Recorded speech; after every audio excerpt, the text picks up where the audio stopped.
Hello Mzansi, you are listening to Farmers Inside Track, proudly brought to you by Food for Mzansi. Officially, this is the world's best podcast for 2024, as awarded by WAN-EFRA, the global organization for the world's press. I am your host, Patricia Tembo. Welcome to episode 480. Today we're discussing the halal meat market. This episode is set to be informative and practical as we welcome Muhammad Ghoor, owner of the Meatcart, who will be discussing the halal certification requirements, meat processing standards, and ensuring traceability in the meat value chain. Welcome, Muhammad Ghoor, to Farmers Inside Track. Thank you, Patricia, for having me, and looking forward to sharing some of my insights with you. We're going to provide information to farmers listening who are looking to break into the halal market and produce for abattoirs and butchers that produce halal meat. So what is considered halal meat, Mohammed? So from my understanding, halal meat is like the animals that we're allowed to consume firstly. So like pork is excluded from being halal, as it is like within the Jewish framework, and some Christians as well believe in that. So we mainly, from the halal side, is the main lines that we do is chicken, beef, and lamb. But obviously you can do turkey, duck as well. But like those are not as prominent in the halal market, like beef, chicken, and lamb. When you're making something halal, it's all about the slaughter process. So the animal must be slaughtered for human consumption, and it must be slaughtered in the name of God. If you're slaughtering it for the benefit of somebody else, that will make it not halal. So the slaughtering and the intention of slaughter is the most important thing, as well as how the animal has been kept in humane conditions, has been treated properly during its growth, before slaughter, things like that. Which authorities certify or grant halal certification? How does that process work? So there's quite a few halal bodies in South Africa. There's 3 of them. In Johannesburg, the main 2 here are NIH, the National Independent Halal Trust, and the second one is SANA, the South African National Halal Association. Point to note here in Johannesburg, SANA is quite strong. So you'll see a lot of restaurants prefer holding the SANA certification and not the NIHT, just because the population here seems to support SANA. The third one is called MJC. They're quite big, but they're not as popular in Gauteng, so they're a lot more popular in the Western Cape. But I think if you use the 3 of them that I've given, NIHT, SANA, MJC, you should be fairly covered. So those are the 3 biggest. There are smaller ones, obviously, that do the sort of certification. But when it comes to, like, when you're supplying restaurants and if you're supplying canteens, the bigger businesses, they generally rely on those 3. To get halal certified, you have to get all of those halal bodies. They come out, review what meat you're selling. Like, for example, we are meat wholesaler, so we're not doing the slaughtering. The slaughtering gets done by the abattoirs. So we use abattoirs like Karen Beef, Sparta. Chicken side, we're using Sangiro, Eagle Valley. Lamb, we use Cavalier, KLK. So majority of the abattoirs in South Africa are halal certified just because the abattoirs don't exclude markets for export specifically, like into Saudi Arabia, the United Emirates, Egypt, Indonesia. All of those countries require halal. So I would say you're close to like 90% of abattoirs in the country are halal, beef, lamb, or chicken. So if you want to get certified, if you're an abattoir, look, I don't know what the processes are if you're an abattoir, but the best place to start is you decide which halal authority you want to be dealing with. I find that NIHT is the biggest. They're fairly helpful when it comes to getting certified. If you're a Muslim individual, it's a lot easier to get certified because a lot of the responsibility then relies with you as the owner to make sure that the processes are in place. If you're a non-Muslim that wants to get halal certified, the halal associations will make you put a Muslim in place to oversee that process.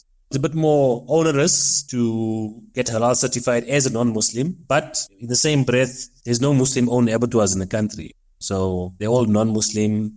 The guys who are actually slaughtering are generally Muslim as well, or a supervisor is Muslim. So you have to take that into consideration. For the Meatcart, when you look at the agricultural value chain, the Meatcart, plays the role of, being a processor of meat, if I'm not mistaken. With that certification, how often do you need to get it renewed? Once a month, they come and do surprise visits. They don't tell you when they're coming past. That's just the way they do their audits. They'll come and inspect what's sitting in your cold rooms, what's sitting in your freezers. They also look at your invoices to see that you're not buying anything that's not certified halal. Because even your inputs, like if you're processing sausages, that means from your sausage casing to your spices needs to be halal certified as well. Like if you're buying spices from Crown National or Freddie Hirsch, those are the big guys. Their spices are generally halal certified as well. So from a processing point of view, you need to make sure all your inputs are also halal, in addition to your meat being halal. Once a year, they'll renew your certification, and like we pay annually once a year for our subscription as well. And you mentioned that you source the meat from abattoirs like Haran Beefs. How do you ensure the quality of the meat and that they have complied with the halal slaughtering process? The abattoirs we purchase from, we make sure that they are halal certified. We keep copies of their halal certification in our files so that we know that they are halal certified, And then all halal certificates come with the expiry date. So each year we'll replace the certificates we keep on file from all our suppliers. So if we ever get audited and they're like, this supplier is halal, and we can obviously prove it quite easily. And from a quality point of view, look, all the abattoirs we deal with are export certified. So the quality from our point of view, it's no question, We don't deal with any small abattoirs. There aren't many small abattoirs, but we try to deal with the bigger guys just for consistency on quality and product. Because they got the controls in place to ensure all of that is up to scratch. Because when you're exporting, it's quite a onerous or quite a lengthy process to get certified and to maintain that certification. So I think using export certified abattoirs also makes it easier from our side. At the same time, we wouldn't be averse to using smaller abattoir as long as they can guarantee the consistency of the quality of the meat and the halal, Looking at traceability, as a processor, we've had in the past few years ago with Tiger Brands and, the whole listeriosis situation. Yeah. We see the importance of traceability regarding products. So with the Meatcart, for example, how do you trace back to the farmer and the farmer's practice and say you do incur some sort of issue and it's not at the abattoir but at the farm? Because I am aware that halal meat is also animals that don't eat animal byproducts, for example. Maybe you can speak a little bit about that if you have any direct relationship with the farmers themselves. So when it comes to traceability, we don't trace back to a farmer. We'll only trace back to an abattoir.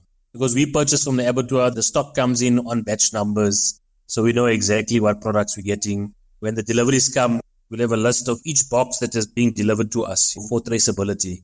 So we never trace back to a farmer. It will always be traced back to an abattoir based on the product that we used of theirs. So traceability to the farmer, I'm assuming that traceability would move from the abattoir back to the farmer because they can trace like ear tag numbers on the cow to the actual carcass that has come out of slaughter that is hanging in the chiller. So we never trace back to a farmer. We always trace back to an abattoir. And to date, we haven't had any issues where we needed to do any traceability. So touch wood, it remains like that.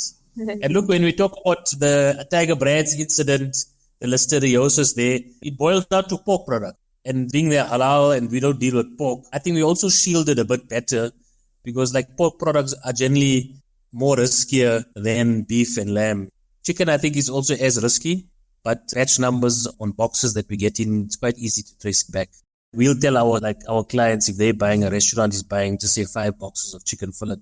If they have any issue, we always have to say, can you send us a picture of the batch on the box? Because that's how the traceability is set up, I think you touched on feed and what animals can consume. Look, that I'm not very clued up on.